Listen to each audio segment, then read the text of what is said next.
Hello, ladies and gentlemen. Welcome back to another episode here on European Confessions. The following story that you're going to be listening to, it comes from a message that we received on our WhatsApp number. The message reads like this. You know what? I never imagined that life can be cruel like this. These people that you call your men of God, they are truly wicked. Right now, I am always afraid at all the times. I feel like running away, but where can I go to? I don't know where I can go to. And what really hurts me is that I've been calling out unto God, but God is not coming to my rescue. I grew up in a family, and my family and I, we were devoted Christians. Faith was everything to us. My parents taught me that pastors indeed were true men of God, people you could trust, people who could guide you, to protect you, and that is exactly what I believed in. But now I realize how wrong I was. Now I know that not everyone who claims to serve God is truly there to help. It all started when I met this pastor. He was new in town, and from the first sermon that I had, I felt drawn to him. He spoke with such authority, such conviction. People in our community flocked to him. Everyone believed that he was special, blessed. They said that he had powers, that he could see into the spirit world, and that God had anointed him to do great things. And I believed it, just like everyone else. At that time, I was going through a very difficult phase in my life. I was struggling. Me and my family, we were struggling. My studies, my relationships, everything seemed to be falling apart. And I needed guidance, a way to make sense of it all. My friends and family suggested that I talk to this good pastor, that he could give me counseling. He would offer me counsel and help me find my inner peace. I thought that this was a good idea. After all, who better to turn to than a man of God? Our first meeting felt really assuring. He was calm, patient, and seemed to understand me in ways that others did not even understand me. I felt so comfortable around him, like I could tell him anything. He encouraged me to open up about my life, my struggles, and my dreams. It was like he knew exactly what to say, how to make me feel as if I mattered. Slowly, I started visiting him more and more often, seeking his advice, and he seemed more than willing to help me out, even financially. One day, during one of our sessions, he held my hand and told me that God had revealed something special about me. He said that I was chosen, that there was a divine connection between us, and together we could fulfill God's purpose.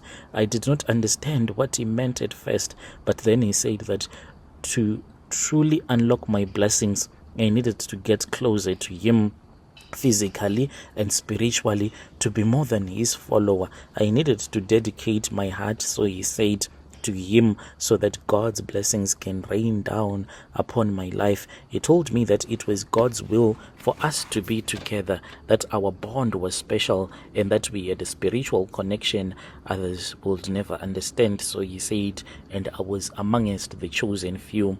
I was young, I was naive, I was desperate for something that was meaningful. His words filled this emptiness that was inside of me. When I looked at this man with all of his wealth, I saw that he was the only one who could come to my family's rescue. Because we were desperate, we would go to bed hungry. I thought maybe he was right, that this was a divine calling. So against my better judgment, I allowed myself to fall into a relationship with him. It felt thrilling, like I was part of something that was holy, something special. He told me to keep it as a secret that others would not even understand. He even made me to swear an oath, saying that if I ever betrayed our secret, terrible things would happen to me. Looking back, I can see how successfully he manipulated me, how he used my faith and trust against me, but at the time I could not see it. I was blinded by his charisma, by the way that he made me feel like I was important, like I was the only one who mattered. I thought that I was doing something holy, that I was serving a purpose higher than myself, but that illusion did not even last. As our relationship continued, he started asking me to do things that felt wrong. He said there were rituals, ways to strengthen our bond, to unlock blessings for my family and me. He would give me blessed water to drink, saying that it would cleanse me and make me closer to him. Each time that I drank this water, it felt strange, like I was in a trance, disconnected from reality. At first, I thought that it was a spiritual experience, but soon I realized that this was something that was much more darker, more demonic, because I kept on having these dreams when I will be speaking with demons. Brother Nashi, then one evening, he gave me a small idol. When he gave me this idol, he said that I was supposed to use it, and he said that I needed to commit myself to him, to God, and through this idol, God was going to be speaking with me, even though the Bible mentioned a lot about idolatry. But he said that even though this idol that he was giving me, it was carved from wood, but it was now going to be a representation of Jesus Christ, and told me to place it under my bed. He said that it was going to protect me, to bring me closer to God, to shield me from evil spirits. I felt so uneasy, but he insisted, telling me that it was part of the rituals, part of being close to God, to hear God's word and to hear God's voice. He made me promise to pray to this idol, instead praying directly to Jesus Christ, to call upon the Spirit within it for protection. From that night on, everything changed. I started having like really terrible nightmares, and I would see myself walking with demons, being dragged to hell, and strange things started happening around our house. I would hear even demons calling out my name in the middle of the night. It became too much until one night I answered to the calls of the demons, and I found myself outside.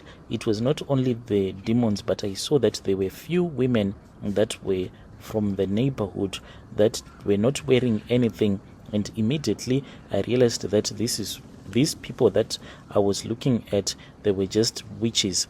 And when I returned back to the pastor, I told him about everything, hoping that he would help me. He smiled at me and told me that these were just signs of spiritual warfare, that the spirits were testing me and I needed to stay really strong. He said that the more that I obeyed him, the stronger our bond will become. So the problem is that this man, I don't know if I can say he forced himself on me, or maybe I am a woman who has been manipulated too much by this man, for I have since given him 2 sons.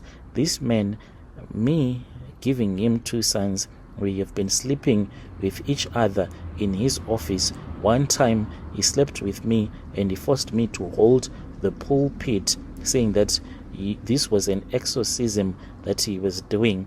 I don't even feel good about God, because when he was making love to me from my back, holding the pulpit, I kept on saying, God, where are you?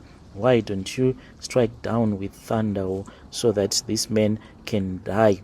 But no, it did not happen. Here I am, impregnated twice by a pastor who even appears on radio here in our country. Dear listeners, right there was a message that we received, and our dear sister sent us this message via our WhatsApp number. Strange things indeed they do happen in this world. Our sister, she was saying that she is from Ghana.